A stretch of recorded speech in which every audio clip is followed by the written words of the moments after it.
যেহেতু আপনি শিক্ষাবিদ, সেই যে থেকে প্রশ্ন করি, যদি আমরা বলেছিলাম যে রাজনীতির ভাষা কেমন হওয়া উচিত সেই আলোচনা আমরা যাব না, কিন্তু সাম্প্রতিক সময় বিশ্ববিদ্যালয়, বিশেষ করে ঢাকা বিশ্ববিদ্যালয়ের কথা আমরা বলতে পারি, মানে সেখানে যে অবস্থাটা তৈরি হলো এবং তার পরপরই বিভিন্ন রাজনৈতিক যে সংগঠনগুলো আছে বিশ্ববিদ্যালয় পর্যায়ে, তাদের নেতারাও কিন্তু কথা বলেছেন, টেলিভিশনে কথা বলছেন, বিভিন্ন মাধ্যমে। আপনার কাছে শিক্ষাবিদ হিসেবে কি মনে হয় যে জুলাই অভ্যুত্থান পরবর্তীতে রাজনীতির সংস্কৃতি, ভাষা খুব পরিবর্তিত হয়েছে, না একই রকম আছে, নাকি আরো বেশি কি বলা যায় আগ্রাসী হয়েছে?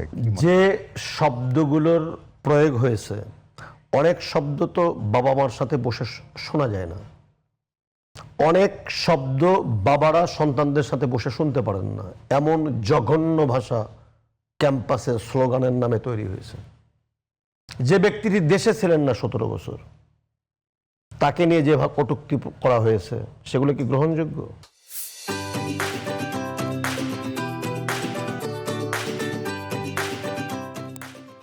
জনাব তারেক রহমানের কন্যা জায়মা রহমান আমাদের কন্যা তুল্য, রাজনীতির ধারের কাছে নেই, চুপচাপ বাহিরে তিনি তার মতো করে করেন। যে ভাষা প্রয়োগ করেছেন গ্রহণযোগ্য? শাহবাগ মোড়ে ছাত্রদের ভোটে নির্বাচিত ছাত্র নেতারা যে ভাষায় স্লোগান দিয়েছেন, আপনি হাদি হত্যার বিচার চান, কে চায় না? প্রত্যেকটি মানুষের হত্যার বিচার চাই, খুনিদের বিচার হবে, এটি তো চাওয়ার কথা। সুশাসন তো আমরা চাই, আমরা চেয়েছি এবং চেয়েছিলাম বলেই তো ছাত্রদের সাথে প্রত্যেকটি আন্দোলন সংগ্রামে গত 18 বছরে মাঠে ছিলাম। সেই ছাত্র বন্ধুদের এই সমস্ত অগ্রহণযোগ্য, অশালীন, কুরুচিপূর্ণ ভাষা যখন শুনি, তখন তো মনে হয় ভুল করেছিলাম কি? নিশ্চয়ই আপনাকে কষ্ট দেয়, আপনাকে পীড়া দেয়। আপনি যে ক্যাম্পাসে লেখাপড়া করেছেন, সেই ক্যাম্পাসে আমি শিক্ষকতা করার অভিজ্ঞতা আছে দীর্ঘদিন। সেই ক্যাম্পাসের নির্বাচিত প্রতিনিধি যখন শাহবাগের মোড়ে দাঁড়িয়ে স্লোগান দেয়, আপনি কি পারেন আপনার কন্যার সাথে সেই শব্দ শুনতে? আমি বাবা হিসেবে তো আমার মেয়ের সামনে সেই শব্দ শুনতে পারি না, শুনতে অভ্যস্ত নই আমি। তাহলে সেগুলো আপনি শেখাচ্ছেন 24 জুলাই বিপ্লবের কথা বলে, এটা কি আপনি শব্দ বলবেন?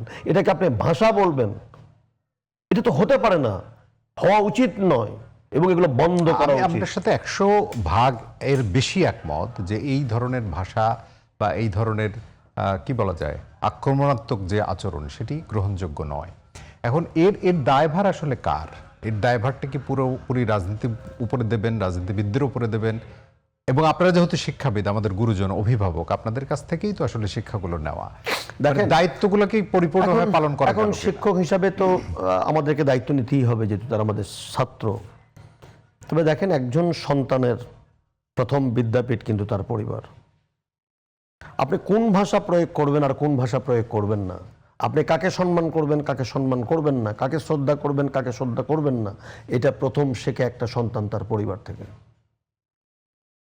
আমি যখন একটা বিশ্ববিদ্যালয়ের ছাত্র পাই, তখন আপনাকে মাথায় রাখতে হবে যে একটা পরিবার গেছে, প্রাইমারি গেছে, ইন্টারমিডিয়েট গেছে, তারপরে একটা ছাত্র, এবং তারপরে এই যে বিষয়টা হলো, এই বিষয়টি হওয়ার পরে শিক্ষা হতো না আছে প্রাথমিক, মাধ্যমিক। আমি বলছি এই যে হইল, এই শব্দগুলো ব্যবহার করছে, এরা তো কোনো না কোনো ছাত্র রাজনৈতিক দলের পৃষ্ঠপোষকতা পায়। দায়িত্ব কি তারা এড়াতে পারেন? সেটা হোক বিএনপি, হোক জামাত ইসলাম, হোক এনসিপি।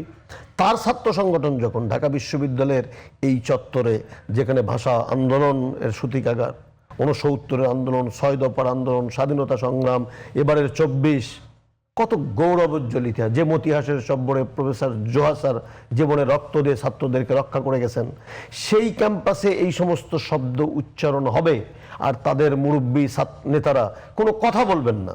আপনি ঢাকার নির্বাচনে 11 দলীয় জোটের প্রার্থী, একজন প্রার্থীর নাম বলবো না, আপনি নিজে জানেন, মির্জা আব্বাস, অপরাধী হতে পারে, বিচার চান, কোর্টে যান, মামলা করেন, কিন্তু প্রত্যেক দিন যে শব্দ চয়নগুলো আপনি করেছেন, তার সেই জোটের নেতারা কি তাকে কোনোদিন বাধা দিয়েছেন, বিরোধিতা করেছেন, তাকে বলেছেন যে এই জাতীয় শব্দ মুরব্বীদেরকে বলা যায় না? প্রত্যেক দিন বলেছেন আপনি, তা আপনি তো ঠেকাননি। তাহলে আপনি যখন সঠিক দায়িত্ব পালন করতে পাচ্ছেন না, অন্যের কাছ থেকে আপনি সঠিক আচরণ প্রত্যাশা করবেন, এটা তো স্ববিরোধিতা। এই স্ববিরোধিতা রাজনীতি 24 বয়সে আপনি করবেন?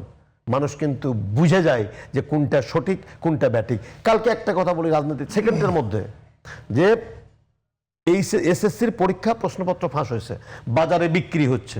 আমি নিজে শিক্ষক মানুষ, একটু জানার চেষ্টা করলাম, ঘন্টা 2 পরে দেখলাম যে এটা মিথ্যা প্রচার। আপনি সাথে সাথে স্টেটমেন্ট করে দিলেন। আপনি দায়িত্বশীল রাজনৈতিক দল, আপনি দায়িত্বশীল মিডিয়া, দায়িত্বশীল ব্যক্তি, আপনি সেকেন্ডের মধ্যে করে দিলেন। এই যে সরকারকে ঘায়েল করার যে একটা অপচেষ্টা, এর মধ্য দিয়ে আপনি কি করছেন?